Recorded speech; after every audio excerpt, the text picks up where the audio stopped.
Esse podcast é apresentado pela Copastur.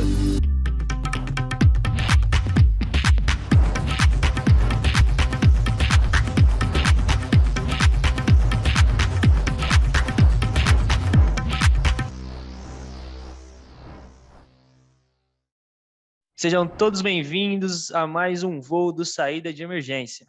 O propósito desse podcast é elevar a consciência por meio da construção colaborativa de conteúdo, transbordando para a sociedade nossa cultura e valores. Eu sou Maurício Santos. E eu sou a Júlia Souza. E juntos vamos conduzi-los no bate-papo de hoje. Tripulantes, microfones em automático. A participação da população negra na formação da sociedade brasileira é um fato incontestável, mas historicamente essas pessoas foram excluídas dos processos econômicos, sociais e políticos do nosso país. O racismo estrutural nos impõe uma narrativa dada como oficial, que apresenta a história dessa população sempre numa versão embranquecida e eurocêntrica, perpetuando os apagamentos sobre a contribuição dos povos negros e originários que foram base para a construção do país. Na contramão disso, vemos o surgimento de uma série de movimentos que trabalham na valorização da memória, resistência e de resgate dessa cultura. Uma delas é o afroturismo, em que seus roteiros não abarcam apenas histórias de comunidades negras tradicionais, mas também todo um legado vivo e contínuo das manifestações da cultura negra até a atualidade. O afroturismo é sobre ancestralidade, sobre o presente e principalmente sobre o futuro. E para falar sobre esse assunto, hoje teremos a nossa apresentadora convidada, diretamente dos bastidores, para a nossa cabine. Júlia, por favor, seja bem-vinda. Obrigada, Mal. Para quem não me conhece, eu sempre estou nos bastidores daqui do Saída de Emergência, cuido aí da pauta e da curadoria dos nossos temas, mas hoje eu vim aqui apresentar um tema que para mim é muito importante, que é o afroturismo, é o meu objeto de pesquisa aí da especialização. Então, me apresentando um pouco, eu sou líder de diversidade e inclusão da Copastur, sou formada em comunicação social e recentemente acabei de me formar aí na especialização de relações étnico-raciais pela USP. Então, é por isso que eu estou aqui para trazer esse tema. E agora eu vou chamar uma convidada super de casa, quase, a gente pode dizer assim, que já participou de outras ações com a gente, a queridíssima Cristiane da Bráfrica, que vai se apresentar. Se apresenta para a gente, Cris. Oi, gente, tudo bem? Primeiramente, muito obrigada pelo convite. É um prazer enorme estar aqui com vocês em mais essa parceria com a Pastura e Bráfrica, com a Júlia e o Maurício. Eu sou a Cristiane Santos, eu estou trabalhando com a Bráfrica aí há 1 ano já e pouquinho, mas eu já tenho uma experiência no mercado turístico, aí trabalhei cerca de 10 anos, sou graduada também em turismo pela Universidade Bandeirantes e hoje eu estou aqui fortalecendo esse movimento lindo, né, que é um movimento que está acontecendo do afroturismo, é extremamente importante. Eu me sinto totalmente contemplada, porque vindo de anos do mercado, um mercado tão fechado, né, um mercado tão elitizado, colocando um turismo num lugar elitista, é uma satisfação enorme poder hoje estar trabalhando com algo em que a gente se vê, se encontra e se sente representado. Então, é um prazer enorme estar aqui com vocês e bora falar de afroturismo. Eu sou Guilherme Soares Dias, eu sou jornalista e fundador do Guia Negro. O Guia Negro é uma plataforma de afroturismo que surgiu em 2018. A gente fica muito feliz de ver outros atores e outras pessoas falando de afroturismo e que cada vez mais a gente tenha esse tema em voga. A Bráfrica é uma das nossas grandes parceiras, a Copastur também tem feito alguns trabalhos conosco, então a gente fica muito feliz de fazer parte dessa comunidade que o afroturismo tem se tornado, e a gente realiza viagens, né? A gente realiza experiências turísticas, na verdade, em algumas cidades, então essas experiências são focadas em história e cultura negra, e a gente também produz muito conteúdo para que as pessoas possam conhecer essas histórias e essas possibilidades de visitas focadas no afroturismo. Legal. Então, para começar o nosso bate-papo, pessoal, e para ambientar todos os ouvintes, né, estamos aqui hoje com grandes referências que têm muito a compartilhar aí sobre esse tema. E para a gente começar ali, né, do início, entender bem, queria já perguntar para você, Gui, para a gente introduzir, o que é o afroturismo, né? Como ele nasceu e o que ele representa hoje?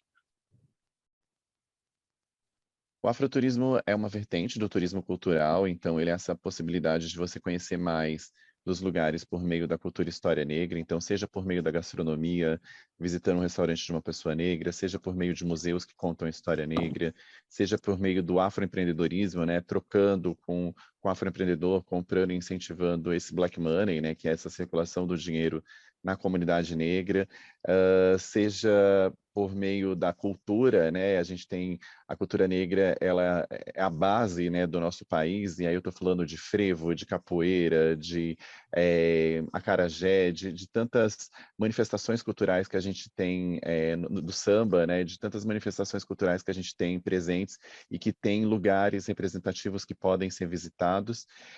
Eu acho que o afroturismo, ele começa no momento em que as pessoas começam a querer conhecer, então a gente não vai ter uma data específica, né, porque ele é muito mais antigo do que a gente possa imaginar, mas ele foi evoluindo, né? Lá no passado ele era chamado de turismo étnico, e aí a gente sempre lembra que turismo étnico pode ser o branco, pode ser o indígena, pode ser o judeu, que são etnias, então esse termo não nos define.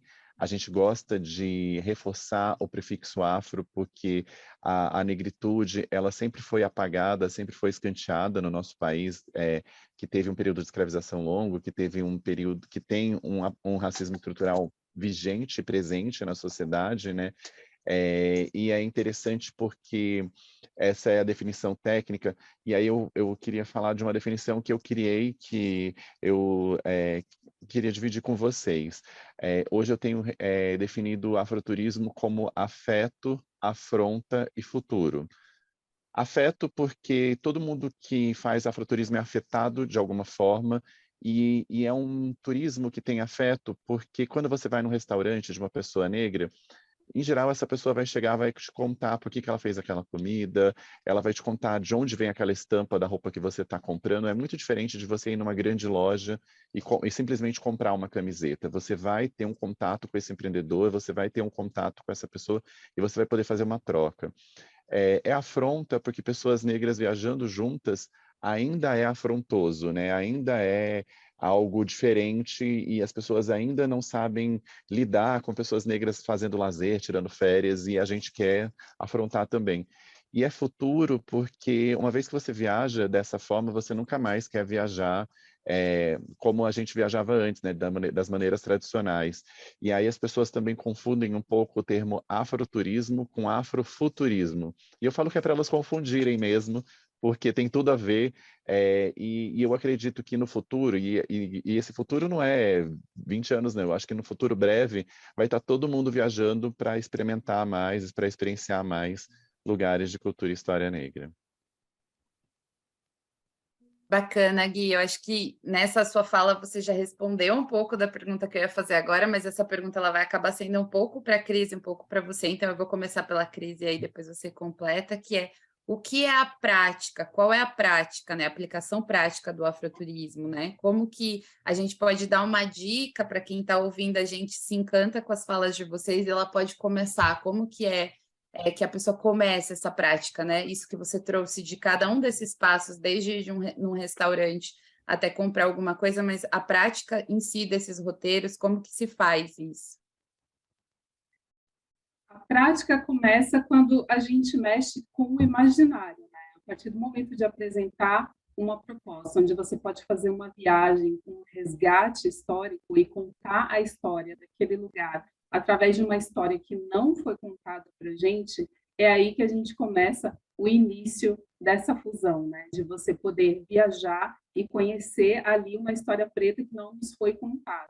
E a gente costuma dizer também, a Bia fala muito isso, que o afroturismo é esse movimento da gente sempre se questionar, né? De passar por um lugar e ver, eu acho que tem uma história preta aqui que não estão me contando.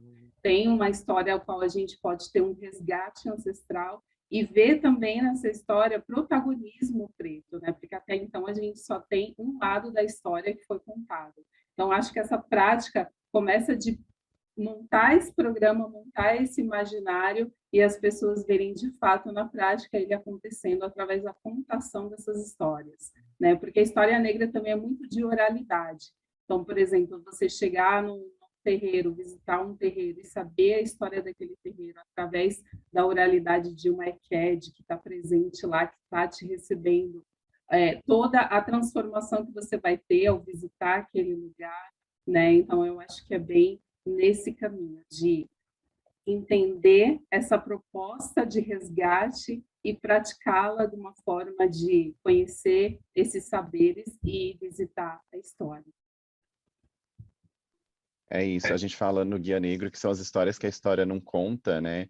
E é interessante, eu sempre dou um exemplo de uma vez quando eu viajei para BH, para Belo Horizonte, e aí eu comecei a procurar alguns colegas negros de lá e perguntar, o que tem para conhecer de história negra, de cultura negra em Belo Horizonte? E aí a primeira resposta das pessoas é sempre assim, Belo Horizonte foi muito embranquecida, não tem muita coisa. Mas eu falava, mas me dá uma dica. Aí ele falava, tem um samba embaixo do viaduto de Santa Teresa. Legal.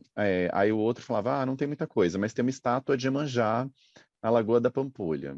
Bacana. Aí o outro falava, não tem muita coisa, mas tem um museu ligado às favelas, que conta a história das favelas.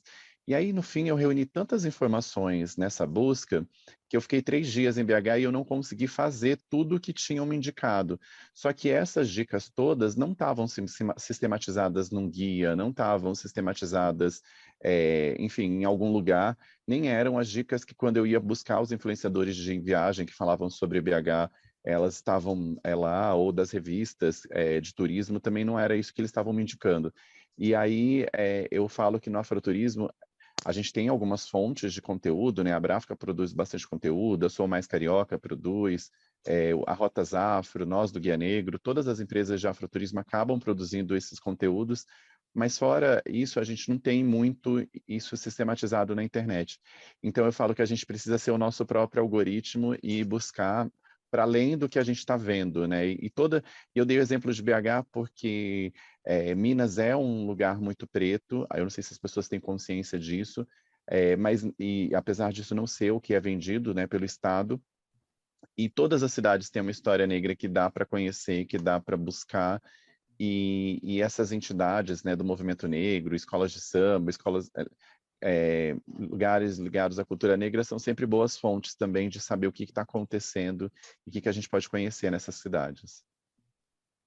Legal, é uma história que eles não têm muito interesse de contar mesmo, né? Quem tem curiosidade tem que ir atrás e pesquisar tudo isso. E seguindo aqui, Cris, eu queria fazer uma pergunta, né? E tanto para o Gui complementar na sequência. Hoje, com essa movimentação, né, com todo esse trabalho que vem feito com o afroturismo, a gente já consegue mensurar o impacto econômico que isso gera, né, o Black Money, como o Gui comentou? É bem interessante, eu estava vendo até uma entrevista que a Denise estava junto com o Gui, no programa da TV Cultura, e ela estava mencionando sobre essa falta de dados que a gente tem, né?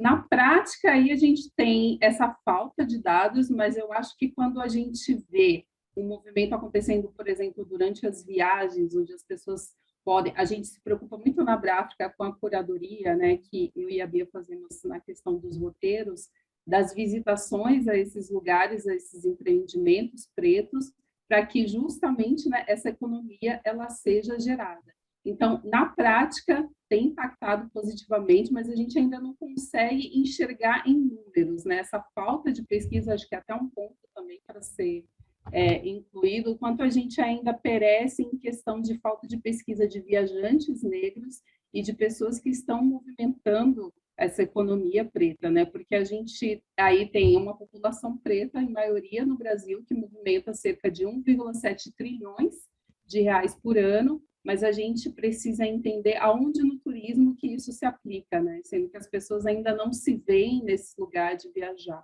Então, acho que é fundamental que programas e roteiros sejam colocados e procurados com empreendimentos negros para que a gente possa, de fato, colocar essa comunidade e essa economia do Black Money em prática. Eu É queria isso. só trazer um ponto que a Cris trouxe, porque a Denise é uma das poucas pesquisadoras dentro da academia, né? Porque é da onde eu estou vindo com esse tema também, que falam sobre o tema de afroturismo. Se eu não me engano, tem mais 2 ou 3 pessoas com pesquisas mais consolidadas. O restante você vê até algumas citações, portanto, que não existe dentro da base conceitual do turismo o termo afroturismo. Vai ter, como o Gui trouxe, né, do turismo étnico afro-referenciado, né? Tipo isso, mas não tem isso. Então, acho que eu compactuo com essa dor da Denise, porque durante a minha pesquisa, dentro da especialização, não se tem dados. Então, você pega um dado ali de um instituto, outro dado do instituto, para tentar apresentar alguma coisa, mas não existem pesquisas formais sobre consumo negro, sobre viajantes negros, sobre nada, nem de consumo, que seria super base, né, a gente entender aí 56% da nossa população é negra e não existe esse estudo. Denise Santos, né, que é doutoranda hoje na USP e que fez um trabalho incrível no mestrado estudando afroturismo e que continua estudando agora no doutorado. Maurício, tem alguns dados dos Estados Unidos, né, que ajudam a gente a dar alguma base. Lá eles têm um movimento de pretos viajando juntos, que chama Black Travel Movement, e aí tem um dado que eles ficam pelo menos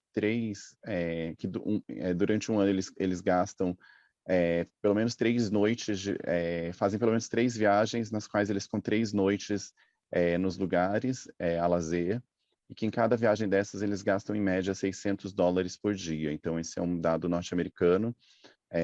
Eles movimentam um valor alto lá nos Estados Unidos também, e é interessante porque nos Estados Unidos eles são 12% da população, é um percentual muito pequeno, mas eles têm um poder de consumo muito alto e têm uma consciência racial muito forte, porque nos Estados Unidos essa separação ela foi mais nítida, né? A gente teve leis separando-os, então a gente tem várias empresas dedicadas a pessoas negras. Aqui no Brasil, a gente não tem esses dados, como a Cris já comentou, nem das grandes empresas que fazem pesquisa, nem dos órgãos oficiais, né, Ministério do Turismo, Secretaria de Turismo, mas a FAR Ventures fez uma pesquisa o ano passado, perguntando para as pessoas negras, para os afroviajantes, qual era o que elas queriam fazer e no próximo ano, que é esse ano que a gente está agora, e elas diziam que elas queriam fazer pelo menos uma viagem, e elas escolhiam 5 destinos prioritários para essas viagens, e todos eles estavam ligados à cultura e história negra: São Luís, Recife, Salvador, Maceió, Rio de Janeiro. Então é interessante porque as pessoas estão querendo viajar, as pessoas estão querendo consumir. A gente sempre lembra de um outro dado, de que as pessoas negras consomem muito, é $1 trilhão por ano, se eu não me engano, o consumo de pessoas negras, dos 108 milhões de pessoas que a gente tem. Então, as pessoas negras, elas estão consumindo e elas estão cada vez mais desejando coisas que tenham a ver com elas, né? Então, eu sempre falo que as empresas que não investirem em afroturismo, elas vão perder dinheiro nos próximos anos, porque é um mercado gigante. A gente não é nicho, a gente é 56% da população. Então, à medida que essas pessoas vão tomando consciência, elas vão cada vez mais buscando essas viagens e gastando seu dinheiro de forma consciente, né? Turismo é escolha. Não, isso aí, eu concordo muito também que a gente tem notado, né, essas pessoas, essa nova geração vindo, buscando coisas com mais consciência, com mais significado. Eu concordo muito com isso. Pode seguir, Ju. Gui, eu acho que uma outra coisa que eu acho que sempre nos seus conteúdos você traz bastante é que muito se fala sobre a questão racial no geral, né, em novembro especificamente, por conta da data da consciência negra. Mas a gente queria entender com você, na sua visão, se você acha que isso tem mudado, né? De uns anos para cá, a gente começa a ver, tanto como você trouxe agora, as empresas começando a investir, mesmo que timidamente, nessa pauta, mas também as próprias pessoas negras querendo mais o seu protagonismo além do novembro. Então, eu queria entender a sua opinião, se você acha que isso está mudando, né? E o quanto o afroturismo influencia nessa luta antirracista. Novembro é o grande mês, né? Lá nos Estados Unidos, eles têm o fevereiro, é o mês da história negra, e é muito forte lá também. E é muito interessante porque todas as empresas, elas se sentem na obrigação, vamos dizer assim, de fazer ações, né, no mês de novembro. Então, é um mês que a gente trabalha muito. Acredito que a Bráfica também, né, Cris? E todo mundo que trabalha com essa temática racial, a gente percebe, né, maio é um mês que é forte também por conta do 13 de maio, do Dia da Abolição. A gente tem algumas outras datas no meio disso, o 25 de julho, que é o Dia da Mulher Negra Latino-Americana e Caribenha, então a gente tem algumas outras datas que rolam. Ao longo do ano, as empresas têm tentado. Eu gosto de uma ação do SESC que eles fizeram, que chama do 13 ao 20, que é do 13 de maio ao 20 de novembro, então eles vão colocando programações ligadas à negritude nas suas unidades em São Paulo para falar dessa negritude para além do mês de novembro. Eu gostaria de ver ainda mais, né, da gente ser mais procurado em outros meses, e esse investimento ele tem vindo, sabe? E é engraçado porque assim as grandes empresas têm feito e os governos começam a perceber, né? São Luís, a prefeitura tem investido, Salvador tem um grande plano de afroturismo, Minas tem um plano que chama Afromineridades, então as prefeituras e governos começam a investir. São Paulo eu ainda sinto falta do governo entender que São Paulo é uma capital preta e que as pessoas vêm para cá para consumir isso. E é muito interessante, Júlia, porque quando a gente traz os estrangeiros, né, para São Paulo, eles se surpreendem muito, porque eles sempre ouviram falar do Rio e de Salvador, e São Paulo tem muita coisa sobre cultura negra e muita possibilidade. E acho que também tem muitos negócios, né, de pessoas negras. Então, é um lugar que encanta as pessoas também por esse motivo. E é isso. Quer trazer mais algum ponto, Cris? Complementar algo? Eu queria complementar, junto com a fala do Gui, acho que até um movimento que está rolando, eu tenho visto nas redes, no LinkedIn principalmente, que é uma rede aí corporativa de pessoas negras falando, não chamem pessoas negras só para falar de racismo em novembro. A gente não quer falar sobre racismo, a gente quer falar sobre afroturismo, a gente quer falar sobre potências, tecnologia. Afroturismo e afrofuturismo se conversam, né? São termos aí relativamente novos, mas que super se conversam. Então, é sobre isso que a gente quer falar. A gente quer falar que a Bráfica tem um roteiro maravilhoso para Maceió, que é super conhecido como Caribe brasileiro, mas não só Caribe brasileiro, né? Tem a União dos Palmares e o Quilombo dos Palmares. Então, assim, acho que é muito importante que as empresas vejam, eu acho que empresas de turismo ainda caminham a passos lentos nessa questão. O Panrotas tem feito aí um movimento bem legal, divulgando essas matérias. Tem agora o Check-in Afro, que está com a Bia e com a Tânia Neres, que é uma das pessoas aí bem importantes também para o mercado turístico. Então é isso, a gente não quer falar só sobre racismo, a gente quer trazer mais sobre pautas que são extremamente relevantes e extremamente que devem ser consideráveis para o mercado, como o Gui pontuou, né? Se você não está investindo em afroturismo hoje, que vai ser uma grande tendência, já é uma grande tendência aí para o futuro, você está perdendo dinheiro. Então é bem sobre isso também. Ô Gui, eu vi que você lançou, saindo aqui um pouco do nosso roteiro, mas que você lançou essa semana um artigo falando exatamente sobre isso que a Cris trouxe, né? Sobre a forma como o mercado de turismo ainda está muito lento nesse processo. Quer falar um pouco sobre isso também? Quero, sim. Né, você perguntou do papel do afroturismo nessas mudanças. Acho que a gente tem provocado um setor que ainda não se mexeu e não abraçou a diversidade como deveria. A gente teve em 2020 o assassinato do George Floyd, que trouxe esse tema para todas as pautas, né? Seja na mídia, seja nas nossas conversas entre amigos, seja no interior das empresas. Então, o antirracismo ele virou uma pauta necessária e urgente, e eu percebo que muitas das empresas começaram a andar mais rápido por conta desse fator, né, e trazer equipes de diversidade, trazer mais ações, trazer pessoas negras na sua publicidade, E eu percebo que no turismo isso é muito, muito pequeno ainda, esse trabalho. E quando eu falo no turismo, eu estou falando das agências de viagem, das redes hoteleiras, das companhias de transporte, né? Sejam as companhias aéreas, sejam as companhias de ônibus, sejam os transfers, dos influenciadores de viagem. Então, acho que as pessoas brancas, que são a maioria dessas pessoas que ocupam esses espaços, elas ainda não entenderam que o antirracismo é para elas. O antirracismo é uma luta que elas precisam encampar e que elas precisam fazer parte, porque não foi a gente, né, pessoas negras, que inventou o racismo. Então, a gente está nessa luta, está nesse combate, mas a gente precisa que elas estejam também como aliadas, estejam participando desse processo de lutas, né? E não só em novembro, mas é interessante o quanto essas pessoas não fizeram nada ao longo do ano. Então, já que elas não fizeram nada ao longo do ano, vamos começar fazendo em novembro e dar continuidade ao longo dos próximos anos, né?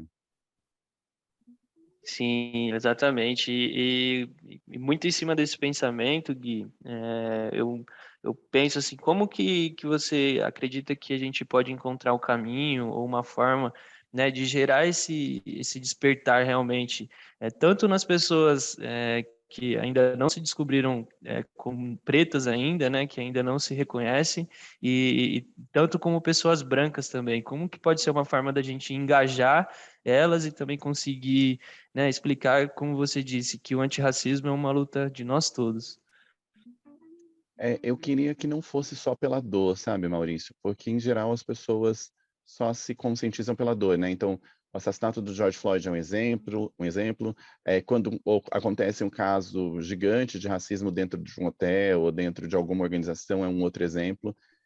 As nossas ações, né, de promover destinos, de falar, olha, a Bráfica, por exemplo, fez uma viagem muito legal para o Ceará, né, contando a história do Dragão do Mar, contando, né, passando por lugares muito interessantes que eu nunca tinha visto ninguém fazendo, e aí esse conteúdo ele não engaja tanto, mas se a pessoa que estava acompanhando lá o roteiro da Bráfica falar assim, eu sofri racismo no aeroporto, esse conteúdo vai engajar muito mais.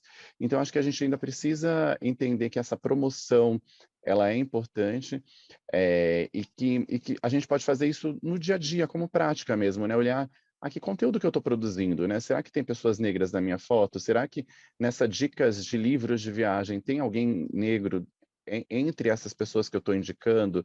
Será que entre os meus fornecedores, né? Todo mundo tem um contador, alguém que produz as mídias sociais, enfim, alguém que é contratado. Será que eu tenho pessoas negras nessa equipe? Será que eu tenho pessoas negras que estão liderando, né, também esses espaços? Então, acho que é aquilo que a Cris também trouxe, né, de se questionar também, né? O questionamento faz parte desse dia a dia. E o velho tem uma coisa na questão racial que a gente chama de teste do pescoço. O teste do pescoço é olhar para o lado e contar quantas pessoas negras tem. Então, se eu estou num lugar turístico e não tem ninguém negro, será que está tudo certo? Ou será que eu deveria falar sobre isso? Será que eu deveria questionar e tentar entender, problematizar? E eu acho que as pessoas brancas elas têm muito medo hoje de falar sobre o assunto, porque elas falam, eu não tenho um lugar de fala. Todo mundo tem um lugar de fala. E o seu lugar de fala, nesse caso, é de um aliado, de uma pessoa que está ajudando a promover essa luta. Então, eu acho que são possibilidades, né? Eu tenho alguns influenciadores que me buscam às vezes, né, querendo fazer ações e é isso. Eu acho que a gente acaba fazendo esse trabalho também de quase uma consultoria ali gratuita, mas eu acho que cada um pode tomar alguma atitude, sabe? Seja as empresas, sejam os influenciadores.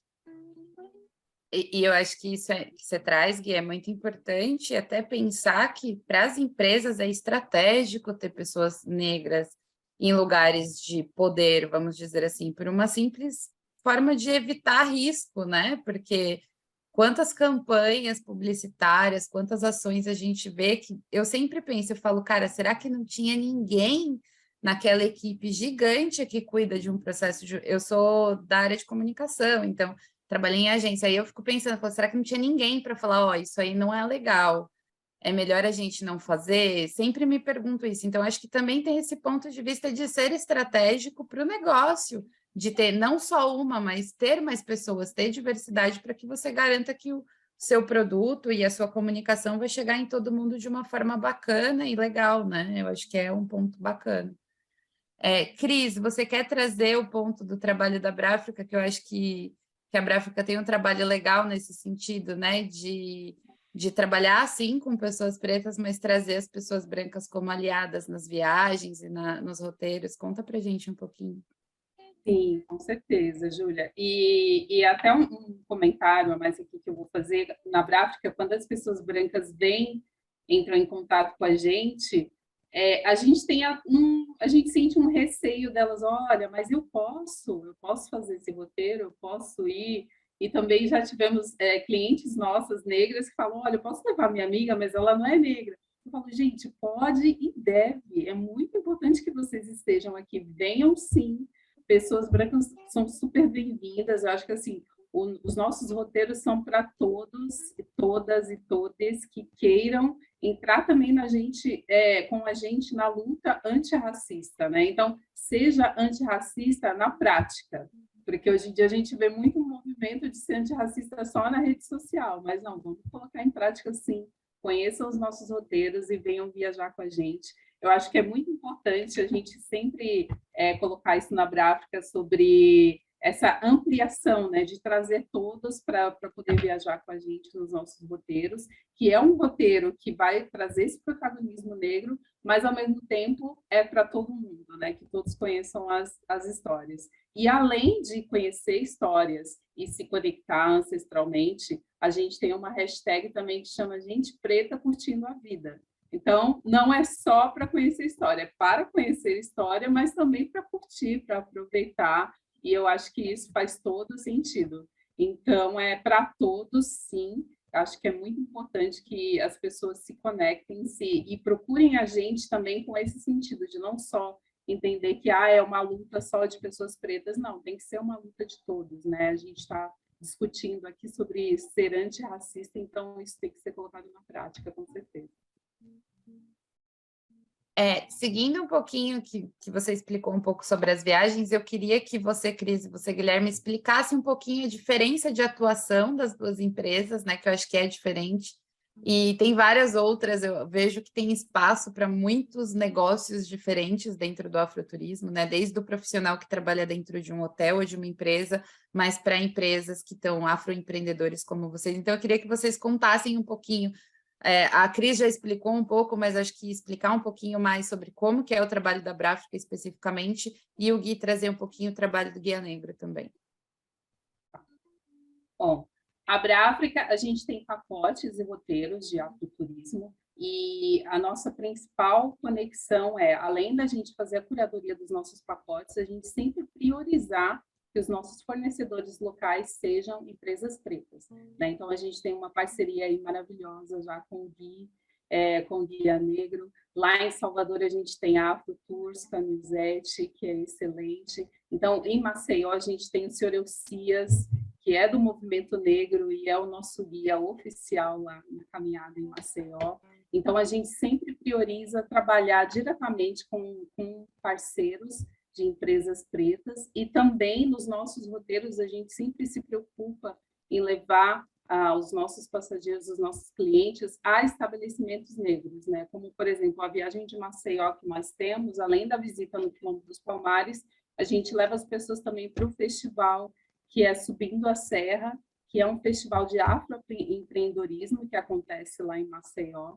Então, a gente se preocupa também sempre em colocar a nossa viagem com algum festival, alguma festividade específica que esteja acontecendo, que seja também focada nessa questão de ou afroempreendedorismo ou um festival que esteja celebrando a cultura negra local, né? Então, essas são as nossas prioridades.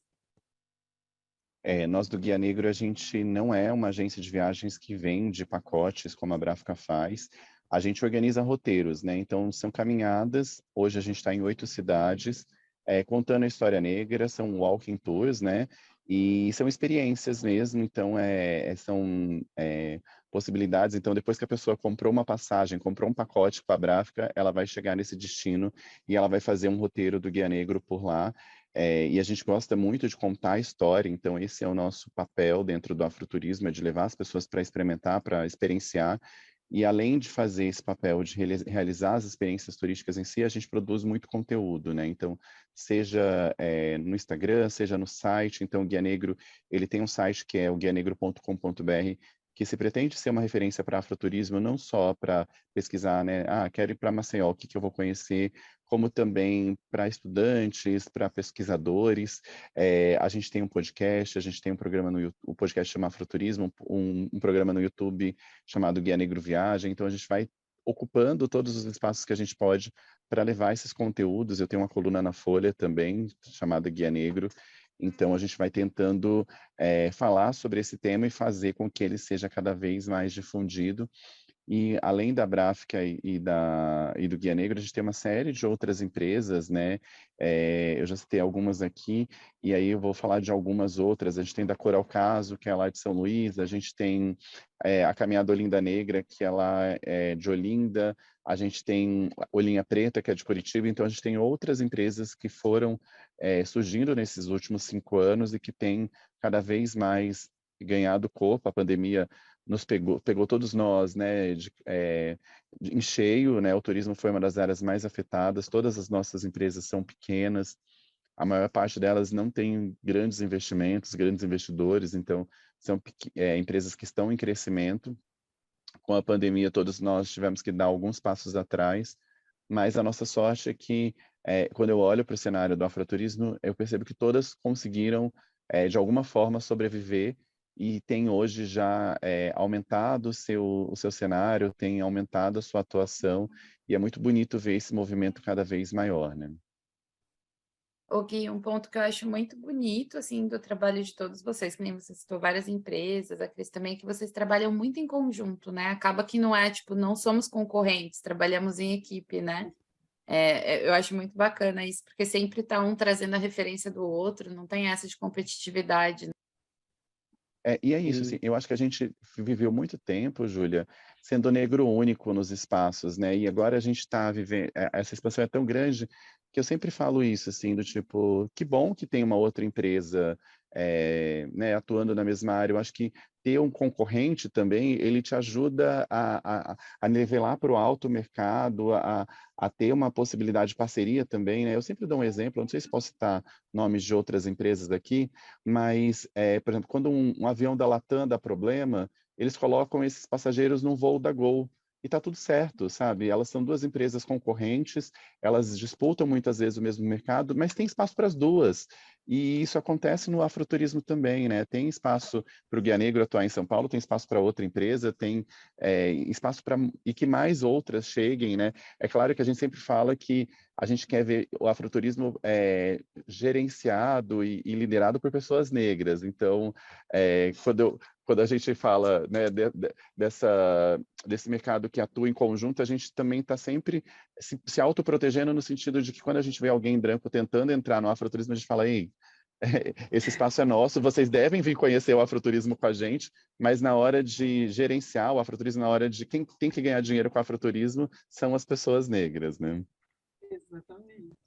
Eu costumo Sim. dizer que eu vejo essa concorrência como uma parceria muito feliz. Eu falo, gente, nós somos concorrentes, mas é uma parceria assim que a gente fica feliz, porque só de saber que, de repente, né, a gente tem um parceiro que é um transfer, que é o pessoal do Guia Negro, que é uma hotelaria lá em Salvador, por exemplo, que a gente pode contar, isso para a Bráfica agrega demais. E não só no caso da Bráfica aqui no Brasil, como também fora do Brasil, a gente tem construído parcerias incríveis. África do Sul, a gente tem parceiros lá, a gente tem um roteiro muito bacana, então a gente entende que as pessoas têm que se sentir representadas e entenderem que elas podem viajar, seja no Brasil, seja fora dele, e se sentirem representadas com esses roteiros, né? Então, essa aí é uma das nossas maiores alegrias, aí poder contar com concorrentes parceiros. Sim, parafraseando, né, uma referência aqui para mim também, que fala muito disso, o Uber, né, aquilombando, né? Exatamente. É exatamente isso. E puxando aqui agora para uma pergunta, Gui, que você já comentou aqui em São Paulo, a gente é muito carente de investimento da parte do poder público para esse tipo de atividade. né? Tem alguns estados que já saíram na frente e tal. E recentemente, né, não tão recente assim, mas a gente acompanhou uma história que ocorreu aqui em São Paulo em uma das suas caminhadas que gerando um desconforto muito grande por parte da PM, né? Então, em vez de ainda você ter um incentivo, um investimento em cima disso, pelo contrário, ainda tem um olhar de repressão. Você pode contar um pouco para a gente dessa história, como que foi, como que aconteceu e o desfecho disso? Posso sim, só vou mandar um abraço para o Uber Clemente, que você citou, que é nosso parceiro do coletivo de afroturismo, hoteleiro, e esse episódio foi em 2020, foi logo, foi o nosso primeiro tour pós-início da pandemia, a gente estava no meio da pandemia ali ainda, mas era um momento que São Paulo estava se reabrindo, as pessoas estavam fazendo, voltando aí para os restaurantes e começando a ir para as exposições, e a gente achou que a gente queria voltar, né, para as ruas e queria, né, poder continuar o nosso trabalho. A gente estava fazendo caminhadas online nesse momento, que a gente faz, mas a gente não ama tanto quanto as caminhadas presenciais, porque a gente acha que a presencial tem uma possibilidade de você sentir coisas que no online nunca vai ser possível. E a nossa surpresa foi que quando a gente começou um tour, 2 policiais abordaram a gente, perguntando sobre manifestação. O nosso tour em São Paulo chama Caminhada São Paulo Negra, então eles viram essa divulgação e com essa divulgação eles entenderam se tratar de uma manifestação, mas eles não leram a linha de baixo, né, que dizia o valor da caminhada. Então, a caminhada ela é cobrada, ela é um passeio, que a Negro é uma empresa. A gente tem um cadastro junto ao Ministério do Turismo que chama Cadastro, que nos autoriza a fazer esses passeios. A gente tem CNPJ e é muito interessante porque a gente que é negro e que é abordado e que passa por situações como essa tem que fazer isso que eu estou fazendo, que é se justificar, né? Eu tenho que dizer, olha, eu estava certo, porque eu tive que responder essa pergunta muitas vezes, né? Assim, mas vocês tava tudo certo? Será que não era por conta da pandemia que eles foram seguir vocês? E aí a gente entendeu que não, porque assim, a gente estabeleceu uma regra naquele momento, o Guia Negro faz passeios com até 30 pessoas, né? Esse é um limite que a gente coloca porque a gente acha que mais que isso as pessoas não vão conseguir ouvir a gente com qualidade, e aí a gente prefere dividir em mais de um grupo. E nessa volta da pandemia a gente reduziu esse grupo pela metade, a gente colocou um limite de 15 pessoas nos primeiros meses que a gente voltou, então ali naquele dia éramos 14 pessoas, e todos de máscara, e depois a gente passou em algum momento, eles abordaram a gente, perguntaram da manifestação, a gente disse que não era uma manifestação, eles disseram que de qualquer forma eles iam nos acompanhar durante o tour. O tour ele dura 3 horas, ele percorre 3 quilômetros, e a gente achou que em algum momento eles iam se dar conta de que era um tour e que não era uma manifestação, isso não aconteceu. A gente ficou bastante constrangido o tour todo, a gente se sentia perseguido, a gente ficou muito desconcentrado, a gente não conseguiu falar todas as nossas falas né, do jeito que a gente gosta. A gente, inclusive, depois ofereceu um passeio gratuito para as pessoas que estiveram ali presentes. Eles acompanharam a gente todo o tempo. No final, eles fizeram uma nova abordagem para tentar pegar os nossos documentos, para tentar fazer com que a gente assinasse um termo. As próprias pessoas da caminhada interviram nessa ação de não deixar a gente fazer isso.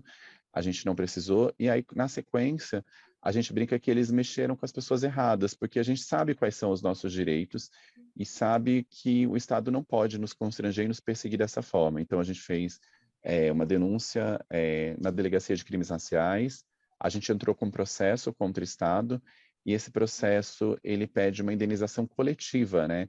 Então, isso que aconteceu com a gente, ele atinge não só o Guia Negro, mas como todas as pessoas negras. E aí a Defensoria Pública foi quem ingressou com a ação, e hoje a Defensoria pediu uma multa para o Estado de R$1 milhão. E esse dinheiro não vai deixar o Guilherme ou o Guia Negro milionário. Ele é um dinheiro que seria investido no afroturismo. Então, ele seria para um fundo que faria com que esse dinheiro seja gasto em ações do próprio Estado de promoção do afroturismo. Então, a gente adoraria que, caso a gente vença essa ação, e é interessante, Maurício, porque casos de racismo são diários no Brasil, e todo mundo dizia para a gente, mas foi só racismo, mas esse processo não vai dar em nada, mas vai demorar muito tempo. Eu falei, tudo bem, eu acho que o meu papel é deixar isso registrado, o meu papel é deixar isso sistematizado, né? A gente precisa denunciar, e as pessoas brancas podem ser aliadas nesse sentido em serem testemunhas, em serem incentivadoras, em usar seus conhecimentos para ajudar pessoas negras que passaram por situações como essa. A gente ainda está esperando, né, esse desfecho, faz 2 anos. A primeira instância ainda nem julgou, mas a gente sabe que tem mais de uma instância, então é um caso realmente que vai se arrastar aí por algum tempo. A gente ficou muito triste na época porque a gente sempre fez um passeio que é cultural, de turismo, então a gente sempre, quando saía nos jornais, a gente saía nesse lugar, né, de turismo, de cultura. A gente, de repente, acabou na página de polícia, e a gente sempre lembra que a polícia, ela sempre perseguiu as pessoas negras, né? O samba, a capoeira, o candomblé. Então, a gente também usou uma estratégia de falar assim, olha, vocês não podem mais criminalizar a gente queria trazer vocês para fazer o nosso tour, para conhecer. E aí, naquele ano de 2020, 2 meses depois da perseguição policial, a gente trouxe um pequeno grupo de um curso de Direitos Humanos para fazer o tour com a gente, foi uma ação muito legal, mas a gente adoraria que tours como esse estivessem como obrigatoriedade para todos os policiais que estão em formação. Esse dinheiro, se sair, eu acho que também pode ajudar nesse processo, né? Tanto de policiais quanto de professores, né? Os professores também se interessam muito por essa prática do afroturismo. E é isso, né? Eu acho que é um caminho longo que a gente ainda tem de vencer os preconceitos, mas é uma batalha diária, né? Então, acho que todos nós aprendemos um pouco com esse episódio. A gente, logo depois que aconteceu isso, eu me sentia... Toda vez que eu via um carro de polícia, eu achava que eles estavam vindo para me perseguir. Então, assim, essa coisa da saúde mental, né? Então, foi um período... Eu saí de São Paulo por uns dias logo na sequência também, porque eu me sentia desprotegido na cidade. Eu sou um cidadão comum, eu não tenho, né, seguranças, eu ando na rua, né, enfim, não tenho nenhum nome forte por trás de mim, né? Eu sou um pequeno empresário, então tinha esse medo também dessa perseguição policial continuar nos bastidores, porque fora dos holofotes a gente, né, continua andando, circulando. E hoje a gente espera que né, venha essa indenização e que o Estado nunca mais faça isso com nenhuma pessoa que esteja praticando turismo. E a gente sempre lembra que a gente nunca viu nenhum walking tour, nenhum outro tour contando história branca, né, de outros grupos sendo perseguidos, sendo seguido pela polícia. Então, a gente espera que essa justiça seja feita. E, infelizmente, coisas assim acontecem e eu acho que não vão deixar de acontecer tão cedo, né? Mas falando sobre futuro agora, né? Queria perguntar para a Cris, na sequência para o Gui, o que vocês acreditam que é o futuro do afroturismo? Assim, o que vocês almejam e esperam, baseado também no trabalho de vocês? E se vocês têm uma projeção para o próximo ano, a gente já está aí no encerramento desse ano, né? O Gui falou que pós-pandemia ele tem visto bons resultados, né? Então, o que vocês esperam para o próximo ano? O mercado ele está aquecido agora, graças a Deus, né? Depois dessa pandemia, o mercado turístico está aquecido. A gente está muito aí feliz com esse retorno. E enquanto a futuro, é interessante essa pergunta, porque a gente busca, acho que primeiramente, pela equidade no mercado, né? Então, assim, para o futuro, a prioridade é que o mercado turístico se abra e enxergue que é fundamental que sejam, né, falados sobre afroturismo e que isso seja expandido para uma forma de não só a comunicação, né, da gente ver roteiros, da gente ver maior representatividade, diversidade no mercado, cargos de chefia, cargos de poder. A gente teve aí uma pesquisa recente divulgada pelo Instituto Locomotiva, onde somente 22% de pessoas negras e pardas estão em cargos de poder. Então, o que a gente almeja é que esse número mude, e eu acho que é fundamental o mercado turístico acordar para essa realidade. O afroturismo ele já é uma realidade, ele está acontecendo, é um movimento grande que está acontecendo, então, tanto no Brasil quanto fora dele, como o Gui trouxe. Então, é fundamental que essa equidade no mercado também aconteça. E é isso, eu acho que para o futuro é a gente continuar incentivando e trazendo conteúdos e fazendo com que as pessoas se identifiquem, que eu acho que esse é um movimento que já está acontecendo muito, assim. A gente teve uma cliente nossa que viajou com a gente pela primeira vez, e depois dessa viagem ela começou a usar o cabelo natural dela, porque o roteiro impactou de uma forma para ela tão positiva, tão profunda, que ela falou assim, não, agora eu estou usando o meu cabelo natural porque eu me vi, eu me reconheci. Eu acho que é muito isso, né? Se a gente não se vê, a gente não se sente representado, não tem porquê eu consumir aquilo ali, né? Então, eu acho que é nesse caminho. Equidade no mercado e a gente investir numa comunicação onde as pessoas pretas se sintam bem mais representadas para poder viajar. Eu acho que para além do que a Cris trouxe, que me representa também essa visão de futuro dela, eu vejo uma participação cada vez maior do afroturismo, né? Não vai dar mais para a BAV, para a WTM, para esses grandes eventos do setor nos ignorar. Eu acho que nos próximos eventos eles vão entender que eles precisam nos chamar, sem que a gente precise falar, ei, a gente existe. Eu acho que eles vão entender que assim como existe um segmento que fala do turismo LGBT, existe um segmento que fala de turismo para pessoas negras, esse segmento é importante e necessário. A gente vai ver cada vez mais cidades acordando para esse investimento, né?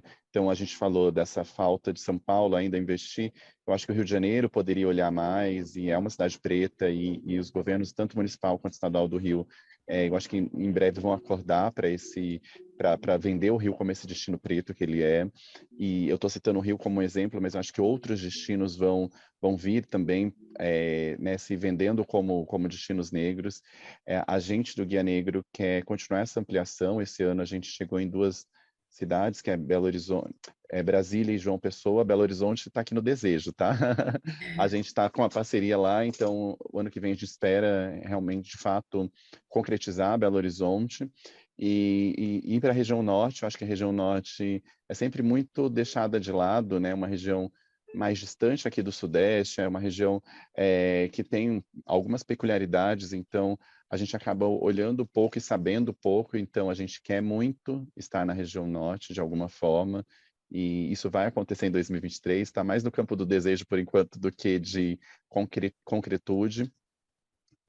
Eu acredito que cada vez mais a gente vai ver pessoas viajando, pensando em afroturismo, e nesse futuro a gente quer Belém, exatamente, a gente quer muito chegar em Belém. Mas só vou dar um spoiler, Júlia, a gente quer muito chegar em Belém, eu trabalhei esse ano por isso e a gente acabou não conseguindo, mas antes de Belém eu acho que vai vir Macapá, viu? que é um destino que a gente nem esperava, mas que está aí também no campo das possibilidades. Já tem pessoas lá, porque assim como a Cris falou de alguns parceiros, né? Nenhum desses tours que a gente faz, nenhuma dessas cidades a gente faz sozinho, a gente precisa desses parceiros locais. E Macapá já tem uma pessoa negra interessada e pesquisando e formatando um tour, então a gente vai se aliar a ela e ajudar a fortalecer esse tour. Então acho que é uma cidade importante que está lá no extremo da região norte, né, no estado do Amapá, e que a gente conhece tão pouco, mesmo de maneira geral, que dirá a história negra e indígena, né? Porque eu acho que quando a gente fala de região norte, a gente também precisa trazer um pouco dessa história indígena que é presente lá. E é isso, assim, eu queria ver a gente desejando mais viajar para lugares de destino negro. E aí eu posso fazer uma pergunta? Claro. Pode. Maurício e Júlia, que destino de afroturismo vocês desejam conhecer? Eu toco para a Júlia primeiro. É uma viagem internacional, né? Então é um pouco mais ambicioso, mas eu queria muito ir para a África do Sul. Nesse momento, né?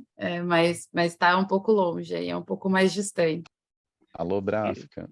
Olha, já vamos fazer a conexão. Está distante, mas está perto. Já coloca no imaginário. Eu estou sonhando ainda com a Serra da Barriga, né? Com o Quilombo dos Palmares. Eu tenho que fazer, estou devendo muito ainda, gente. Vou ainda começar aos poucos, mas vou chegar lá.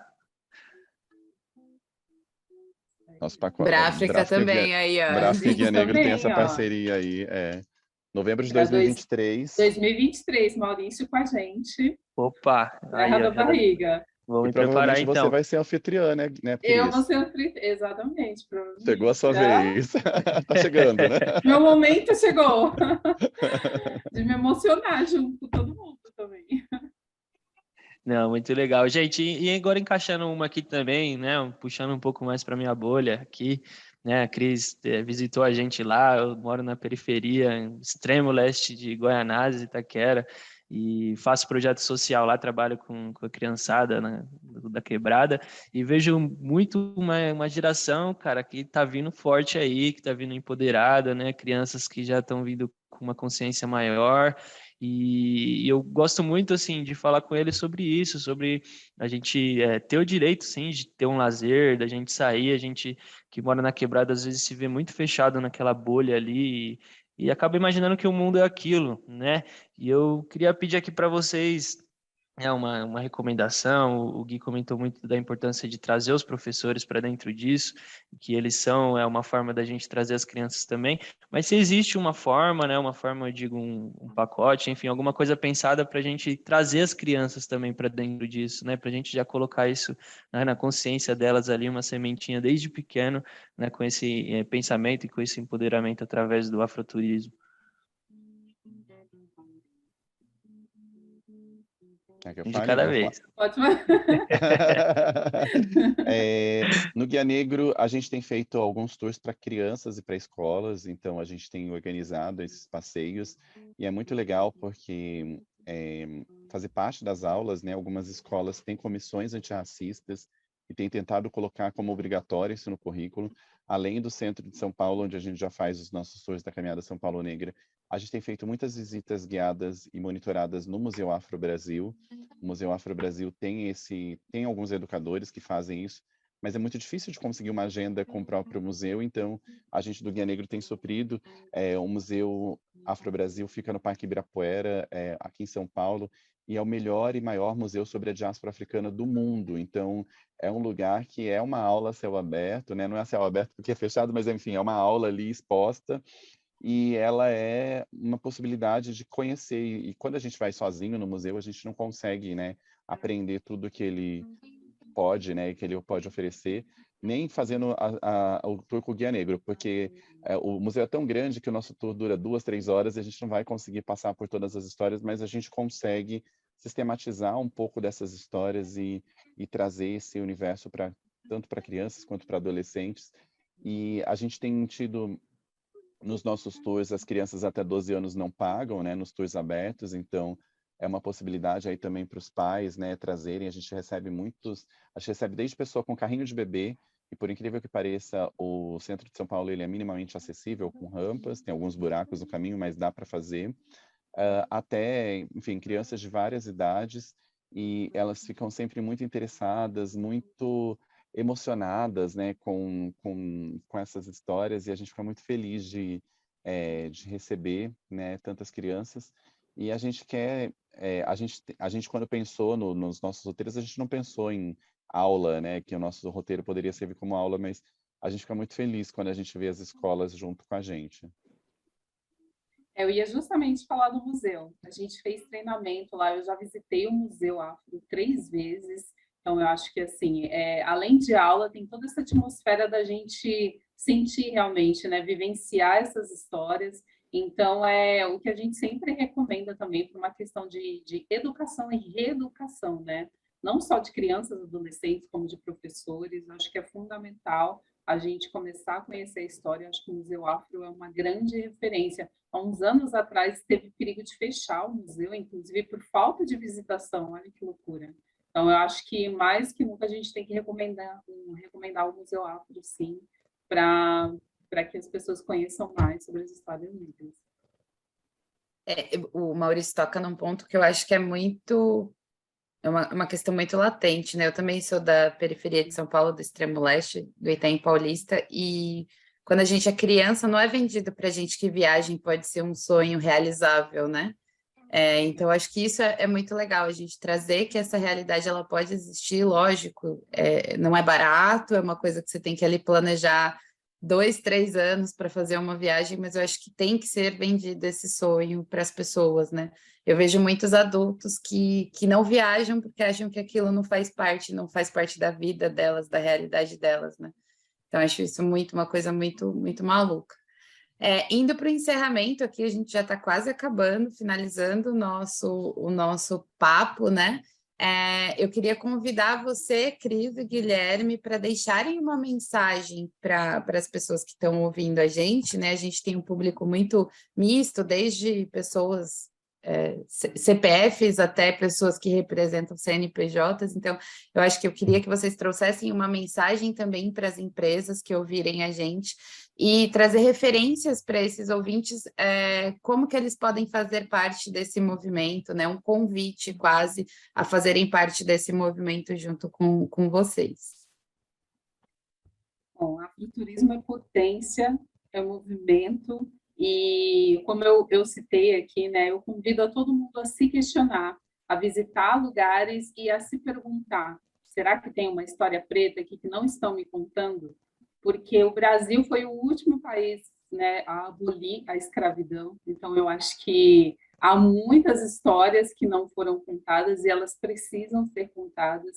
Então, todos estão convidados a praticar o afroturismo e as pessoas se enganam porque acham que o afroturismo é só sobre viajar ou pegar um avião e tem que ir para outro estado. Você pode fazer afroturismo sim na sua região, conhecer mais sobre o lugar, a cidade onde você mora.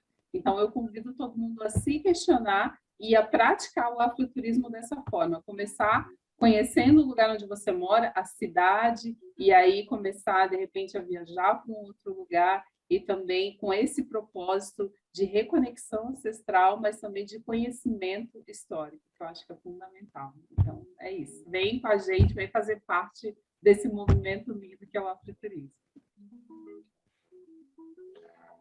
Eu acho que o afroturismo ele tem esse poder, né, de transformação dos lugares, das pessoas, de lugares que eram apontados como distantes, feios, subdesenvolvidos, e eles são vistos a partir de então como bonitos, como potentes, como visitáveis, né? Então, o afroturismo traz esse lugar e queria convidar todo mundo para pensar em como está gastando o seu dinheiro, né? Então, será que eu estou escolhendo pessoas que realmente precisam? Será que eu estou indo só naquele restaurante porque ele é uma modinha, né? Então, eu acho que tem muitos lugares que podem ser visitados. A gente tem essa possibilidade de escolha, essa possibilidade de transformar, né, esse mercado. E o mercado ele vai se transformando por conta dessa mudança de comportamento das pessoas físicas. Então, eu acredito que as empresas, na verdade, elas estão correndo atrás para suprir essa demanda que os afroviajantes e que os afroturistas estão provocando. E eu espero que vocês possam continuar viajando com a gente, seja por outros conteúdos, seja de forma real, né, contratando a Bráfica, chamando o Guia Negro para fazer um passeio. E é isso. Queria convidar vocês para ficarem também nas nossas redes sociais, que é @guianegro. Muito legal, pessoal. Muito obrigado. Infelizmente, estamos chegando ao fim do nosso voo. E para você que quer saber mais sobre o tema, assista ao mini documentário Afroturismo, Tempo de Liberdade, promovido pela Copastur. Acesse no YouTube Copastur Viagens e Turismo e confira na íntegra. Eu agradeço mais uma vez a participação dos nossos convidados, uma verdadeira aula aqui, né? Obrigado, Gui, obrigado, Cris, obrigado, Ju, por fazer parte hoje dessa apresentação aqui dentro da nossa cabine dessa vez. Agradeço também a nossa equipe dos bastidores. Fique atento com os próximos episódios, não saia da janela. Seu Saída de Emergência.